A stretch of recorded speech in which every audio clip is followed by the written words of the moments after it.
नमस्कार। आज 3 जनवरी है। 3 जनवरी 1831 को सावित्रीबाई फुले का जन्म हुआ। सावित्रीबाई फुले जो देश की पहली महिला शिक्षिका और एक महान समाज सुधारक थी। उनके बारे में हम क्या कुछ कहें। आज हम स्त्रियां जिस भी मुकाम पर पहुंची हैं या हम स्त्रियों को जो फ्रीडम मिली है, वो सिर्फ और सिर्फ उसका सारा क्रेडिट सावित्रीबाई फुले को जाता है। सावित्रीबाई फुले ने समाज में फैली हुई तो महाराष्ट्र के माली परिवार में जन्मी थी और वहाँ बहुत विषमताएं थी। जिस समय उनका जन्म हुआ था तो महिलाओं को शिक्षा, हर तरह के अधिकारों से वंचित रखा जाता था। जब वो 9 वर्ष की थी तो उनका विवाह 13 वर्ष के ज्योतिराव फुले जी से हो गया। ज्योतिराव फुले ने उनके सावित्रीबाई फुले के अंदर अद्वितीय क्षमता देखी, उनको पहचाना और उन्हें शिक्षा का अवसर दिया, उनकी कविताओं को नए आयाम दिए। तो ज्योतिराव फुले की मदद से सावित्रीबाई शिक्षा में निरंतर प्रयास करती रही और वो फर्स्ट वुमेन टीचर बनी। 1848 में उन्होंने ज्योतिराव फुले के साथ मिलकर पहला महिला स्कूल खोला।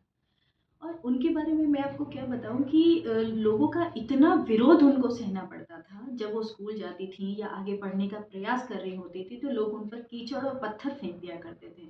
उसको भी उन्होंने पॉजिटिवली लिया और अपने साथ एक साड़ी वो हमेशा एक्स्ट्रा रखती थी कि अगर मेरे कपड़े स्कूल पहुंचने में गंदे हो जाएं तो वो चेंज कर लें। और समाज में कन्या भ्रूण हत्या, विधवा पुनर्विवाह, कहने का मतलब जितनी भी विषमताएं देश में फैली हुई थी उन सब के खिलाफ वो महिला अकेली लड़ी।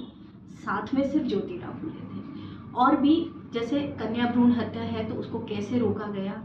आज भी विदेशों में भी इस बात की चर्चा होती है कि उनके प्रयास आज के प्रयासों से कहीं अधिक अच्छे थे और उन प्रयासों की वजह से ही महिलाओं को समाज में सम्मान मिला और लोगों की धारणा बदली कि महिला सिर्फ बच्चे पैदा करने और घर संभालने के लिए नहीं है, महिला में अद्वितीय क्षमता है और वो आगे बढ़ सकती है।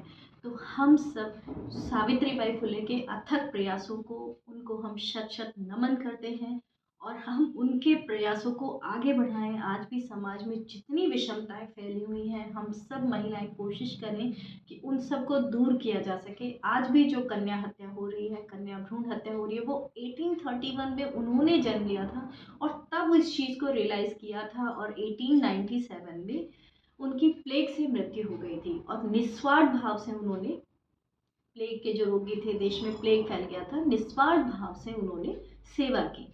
लेकिन जो चीज़ उस टाइम थी आज भी अगर हो रही है तो उसको सबके प्रयासों से हमें रोकना पड़ेगा और सावित्रीबाई फुले उसमें एक महान मार्गदर्शक, एक सोशल रिफॉर्मर, उनसे हमें बहुत कुछ सीखने को मिलता है। इन्हीं शब्दों के साथ जय श्री राम।